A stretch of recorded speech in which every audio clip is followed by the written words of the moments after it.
What's going on, everyone? It's Eric Rosen, and this is your Viking Rising Energy Update for the week from April 3rd through April 9th. This is week number 2 of me doing this, so let's see how it goes, shall we? I think the most important thing, I'll say this for myself, and I feel like this is going to spin very much into the collective too, is that doing things from a place of confidence comes immediately from giving yourself the worthiness and validation that only you can give yourself, which might sound like a cookie cutter thing on a fortune cookie or a Facebook meme. However, it's important to understand that when we're thinking about the things that we're doing and that we're in the throes of it, that oftentimes where the control comes in and where we start to maybe bash our creativity or our progress or on something that we value, some project ambition that we strive towards, is to be critical of ourselves. Criticism ultimately comes from an unnatural place, because really when you think about it, the true essence of the human experience is to learn, grow, have lessons. There's no other way that we could really do it. We would stay in the comfort zone, and we would really have to kind of I'd say manifest and kind of push ourselves if we're in comfort zones, because that can happen really easily right now. But not to get up too tangential, but it's important to see where criticism has come from a place of conditioning to feel that way. And the truth is that pretty much most of us were not immune to some form of criticism from, could be a parent, a peer growing up, something. There's just a lot of psychological conditioning that goes into things around our worth. And oftentimes, because I think we want to kind of circumvent the criticism, is where we'll fall into a little bit what I talked about last week, which is trying really hard to get into this feeling of how do I just not feel lack in myself and just try to fulfill myself and feel full right now. And that's the funny thing about it, is that when you start to peel back the layers and see that it's not so much about getting approval or bonding with someone that values the things that you do, the person that you are, as much as you can do it for yourself, you'll see that that confidence really kind of breeds kind of burning away the chaos within of the control that can try to come in to thwart your progress through self-criticism and things like that. So I would say the first 3 days of this week is really big to watch out for criticism. And then if you start to create that progress for yourself, it's looking at not falling into any grandioseness of your ambitions of what you can do. It's keep feet on the ground, stay grounded in it, and realize that it is consistent progress over time, and to not get to Jupiter and Pisces of pie in the sky, and then God's got to kind of, Zeus has got to throw the lightning bolt at you a little bit and kind of shock you, bring you back down to earth, because we are starting this week off with the moon in Taurus with Uranus, which rules the heaven and the skies and the unpredictability and the curveball energy, and trying to stay grounded and calm in ourselves and connect with others. And so this is where I think that we have to look at projection and make sure that we're not projecting our criticism outwardly onto others, and seeing that when we can really tune in and see where we can start to approve of our work no matter what, and set a cadence for ourselves of a few things that we're going to accomplish on a day-to-day basis, these bite-sized consistent pieces, to not get to Jupiter, Pisces, and getting lost in too many different abstract visions and ideas of how you can make your reality better, and then seeing the same thing for other people, of just really applauding and appreciating their work, and from a true authentic place. And what's really crazy is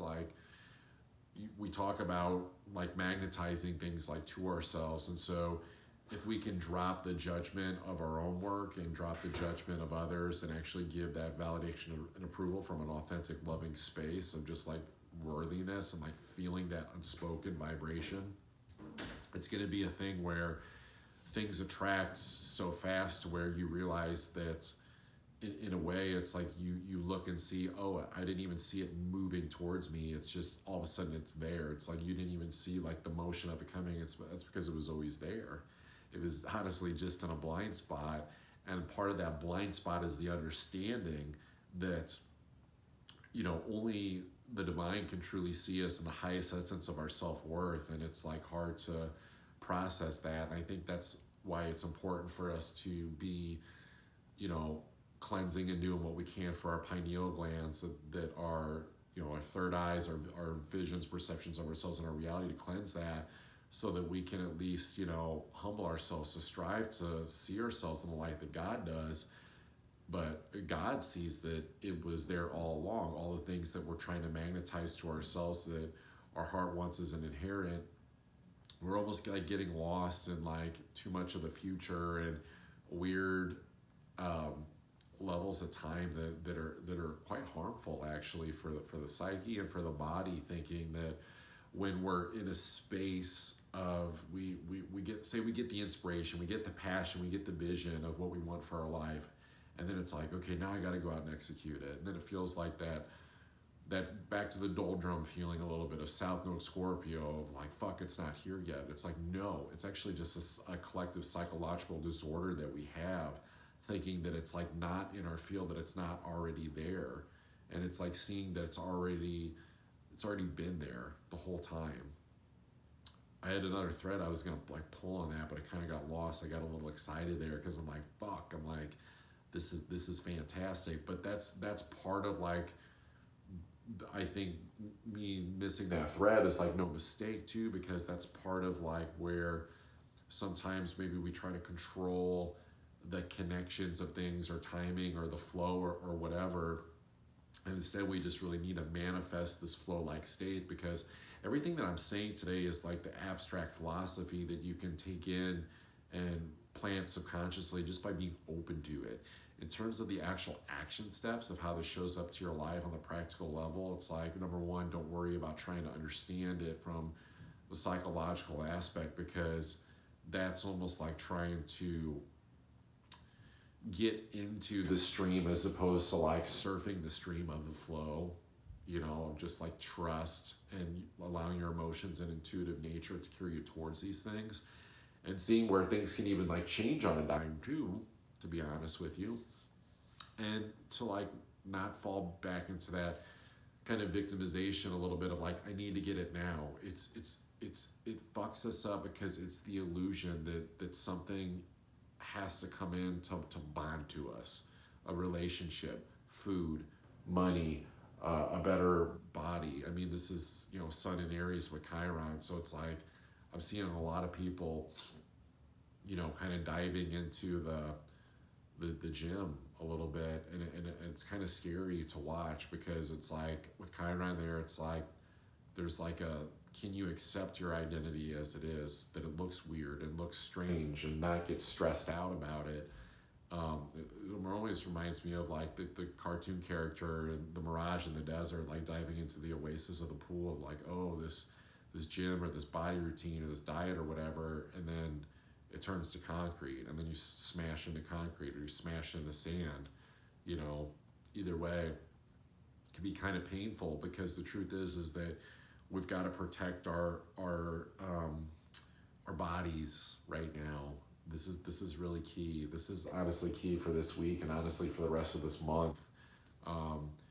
Even like for those of us that are maybe taking on too much stress, Aries rules the adrenals when the sun does go into Taurus, and when we have to spend a little bit of time doing some more feminine, taking care of our bodies, and releasing some of the stress around the neck that just popped in, and the shoulders, of like carrying like that weight of like that stress of like the Aries energy of like, I've got to go out and get it. But to story arc this like back to the understanding of like what I'm saying here, which is, how do we get back to our confidence levels? It's like, well, it's seeing that sometimes when, I don't know, this is crazy, but it reminds me of like the little Oriental kid in Indiana Jones and was it the Temple of Doom or the Lost Ark? I think it was the Temple of Doom. Yeah, which was the kind of the one that sucked a little bit. Old movie, but there's this understanding that this kid had to like be the getaway driver, and he wasn't even big enough to like fit in the seat, so he had to have like this big long, extension on his shoe to like reach the pedal. But there's kind of a sadness a little bit to that of like, oriental like sweatshop energy of like the kid, needing to be adulting and be in the chaos of like life and death stuff. And this is where we don't want to ruin our vitality and our youthful nature that we're allowed to step into with North Node, Uranus, and Taurus to kind of like make scrambled eggs out of our life and make it green or purple or whatever tinted color or perspective that we want, like of like how things have seemed kind of maybe mashed up from, the weird, crazy stuff that happened with the Saturn Uranus square of 2021 and how that's affected the world and our personal lives and how we're dealing with all of like those central nervous system reactions to what happened, and to see there's different ways to color it. And that, this kid, it's like trying to go faster with like the Aries energy and trying to, pump it, but it's like it's not gassing. It's like the car's actually slowing down more. So it is kind of this understanding of like where we get to decide when it's like, oh, okay, like I can't gas it anymore. Like this is Sun in Aries with Chiron, and God's saying, hey, slow down, young man, young lady, whatever you are, and that we would have to spend overtime, to culminate like this analogy would be like the athlete that's secretly practicing too hard because he can't wait to get back on the court, and then he like actually is like kind of like maybe like rehab the injury, the original one, but maybe he's irritated like some of the ligaments and tendons around it to where he doesn't have the endurance like when it is time to like play the game again, like after his like original injury healed. And so this is like this all-encompassing aspect of like self-love, of seeing that there's parts where we don't want to push too hard and try to like build our confidence too much in one area, because self-worth is the understanding that you're already it. And so we don't want to create additional blind spots for ourselves and our self-worth by being too narrowly focused, because that's what Sun and Aries and Chiron can do. It rules like the head and the focus of like where we want to go, especially with Mercury there as well. And to get to like, I was gonna say blinder-ish, but even the show like Peaky Blinder-ish, which is kind of like trying to be like the badass gang members and like fighting energy again of like Aries. I've seen hostility, and maybe some of that is like the anger and chaos in me that I'm healing, from some of the central nervous system stuff that I mentioned from last year, of like how to like color that and like flip that and see when things feel weird and scrambled and life is all of a sudden in a different trajectory, how to like make it better through that tinting. But it's like the blinders almost you become so focused on something that there's like the snap back to reality. Then when you're not feeling like you're making progress or you're getting pulled off the path of like where you want to go, or you're not focused on it, it's kind of like a rude awakening energy a little bit, where we're like looking out here, we're not paying attention to what's going on within, of where we need to be caring for ourselves, and not waiting for the Sun to come into Taurus, here in a couple of weeks, and taking care of ourselves then, and being like, no, like motherfucker, like how do I take care of myself now? It's like flip the passion and like the energy that like is Peaky Blinder-ish on like the focus in the mirror, and like continuing to look at yourself and to not project that chaos like out at your stress levels of like work or money or people or just like whatever it is, and see like, okay, I'm building my confidence like in this one area, but how do I do that in such a way that I don't get like blindsided? And I'll be honest, I think the most simplest thing that I can give you with this is grounding, because we'll get pulled psychologically too much into, collective thoughts or wanderings of like trying to fulfill ourselves and all these different things. And it can feel good to like come in and like focus on something that we're passionate about, that we're want to build the momentum with that. But it's staying in the grounded nature that can sometimes feel like it's a slowdown, because the bowl of Taurus moves really slow, and that's very grounding energy. And it can seem like things aren't moving, but that's the understanding of Uranus, is like the unpredictability of it, the curveball energy. It's almost like if you're willing to, let the pitcher that is Uranus, that likes to throw curveballs and sliders and knuckleballs and all types of weird stuff at you to see if you're awake and present in your physical reality, that if you let the pitcher take his time in throwing the ball and you're not getting irritated and antsy, like, I just want a pitch to hit, I just want something to happen, just throw me anything. It's like, throw me ball four so I can just like take first base, even just like get me like forward moving progress of like Taurus. And it's like, the more that we can stay patient this week with ourselves, and it's an understanding that even as things are moving forward, we still are rehabbing old psychological trust, betrayal energies, just commitment stuff, things with our central nervous system of just being calm and trusting in the body again, and to not get too sucked in and like mentally pretzel like of like, well, I'm moving forward, but then there's still this thing coming up, or like this thing was good this moment and now this thing doesn't feel good and now this feels bad. It's like the chaos and the misdirection energy within ourselves of, almost like waiting to exhale a little bit of our stress, to be like, the confidence and the grounding just comes through the surrender of the exhale. And that's part of like the Jupiter and Pisces too, with Neptune approaching, is like, this is a really, really deep subconscious like releasing, to see that there's so many energies that we don't have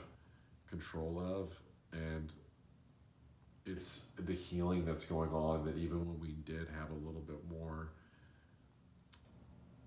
perhaps understanding of direction of where life was heading, that felt like it made more sense for like the person that we wanted to be, compared to now,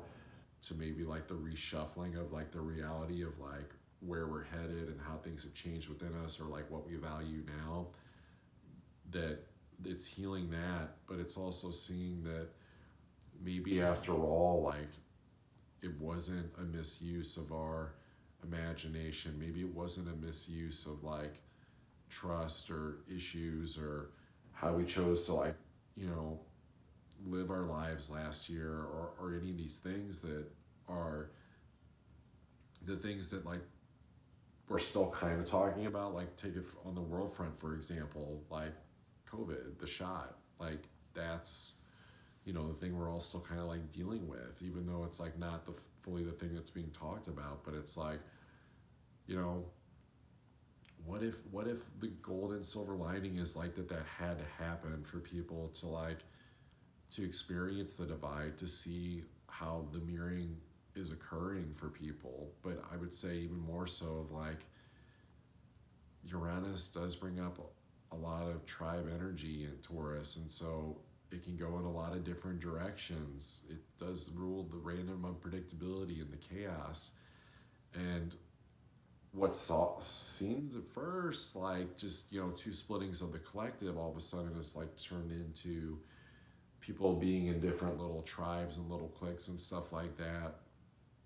And we may want it to like look a certain way, kind of around in Aries, and Uranus and Taurus there is going to throw us the curveball of like, well, this is my tribe, this is my people. And it's like,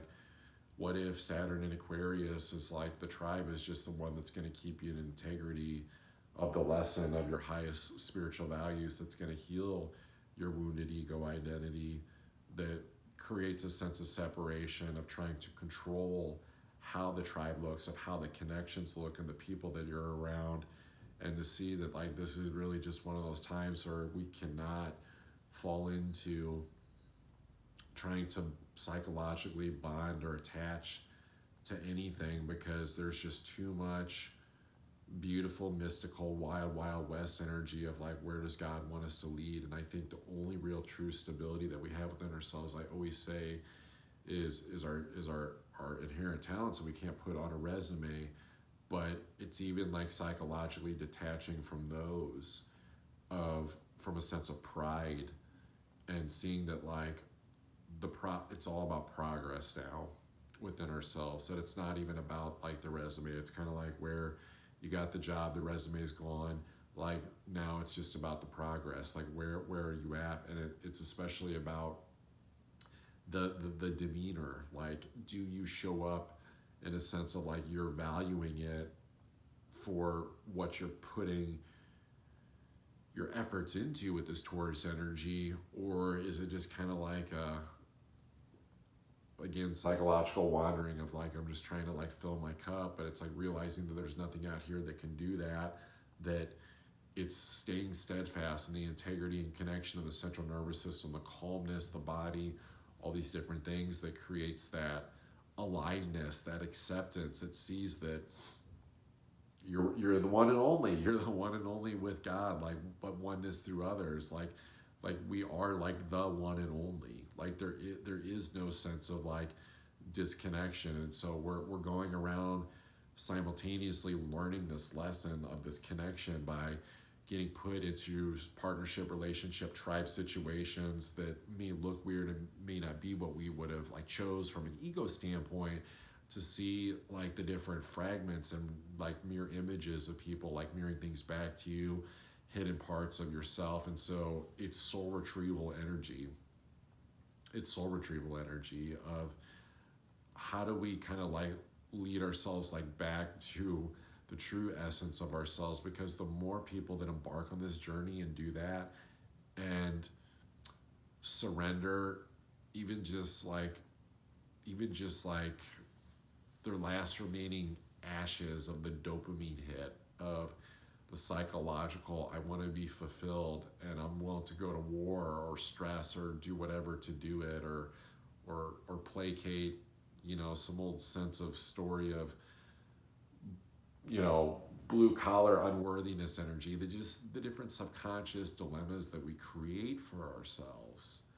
of self-sabotage to only like believe in our worth in a certain way, and just letting those ashes burn away and seeing that there's no phoenix rising from that moment. It's just letting the ashes sort of blow away to the south and letting that go, and seeing that this is just what it is. And this is why this time was going to be hard, as we're building up over the next couple of decades for people, is because when you talk about a splitting of the collective, 5D, 3D, and even the people that, want to try to be in the captain's chairs of 5D, even in a way kind of have to like recognize that we're all kind of in God's passenger seat, and he all looks at us as way showers and leaders just for saying yes over and over again to this, priceless ride that we're on. And even just like being here present for it, even though we say no to it, and just, saying yes when we go, okay, God, like I'm in pain, or, whatever, I'll keep going. At least that's me anyway. It's like the ego discomfort as it's like dying off. It's going, all right, well, I'll show up still, and that we're all just going to be leading this together. And that's going to change from time to time on how that looks. And sometimes that could be years for some people, whether they're leading or not, or like looks like the ego's like sense of leadership. Some of it's just like role modeling too. I think that's probably the deepest thing that I can like leave this at, just from more of a public world standpoint. When it comes to like the false idolization that still goes on in the world, or trying to be the guru or whatever it is, it's like we humble ourselves,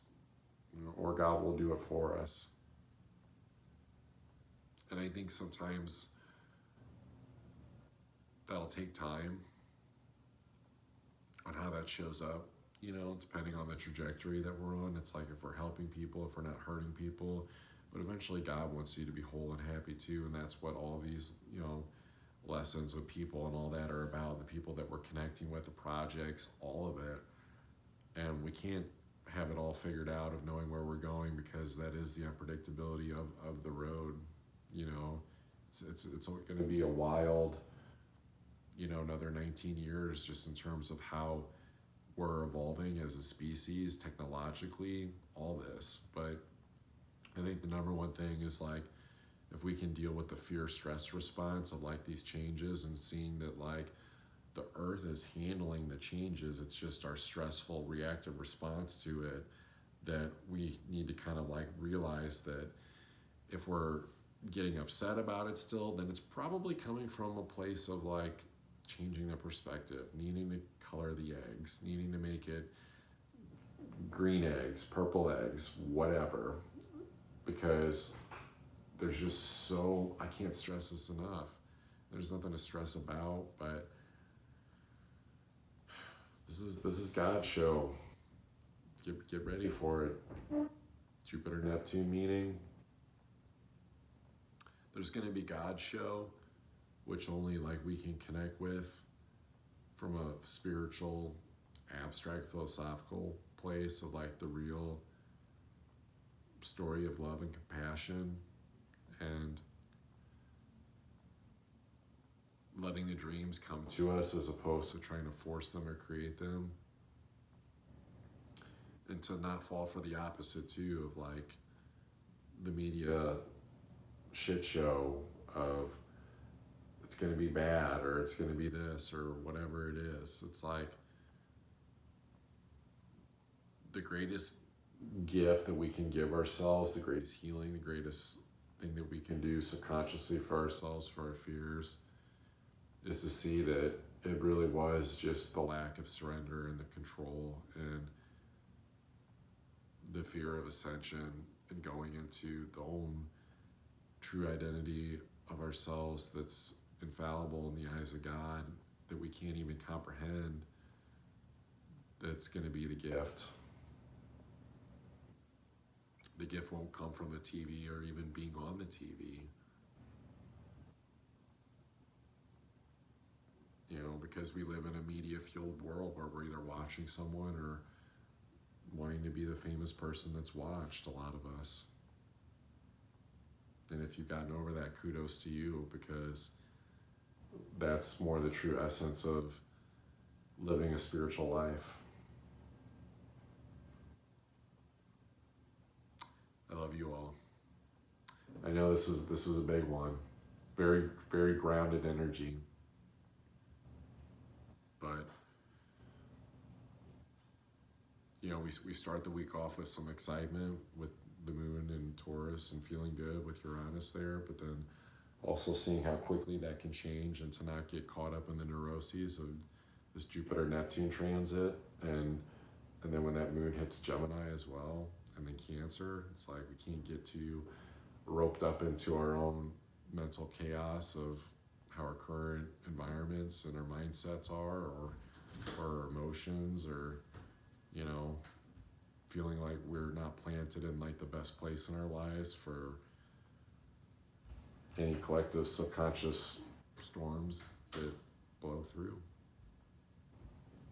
All right. Hope you guys have a great week. Take care.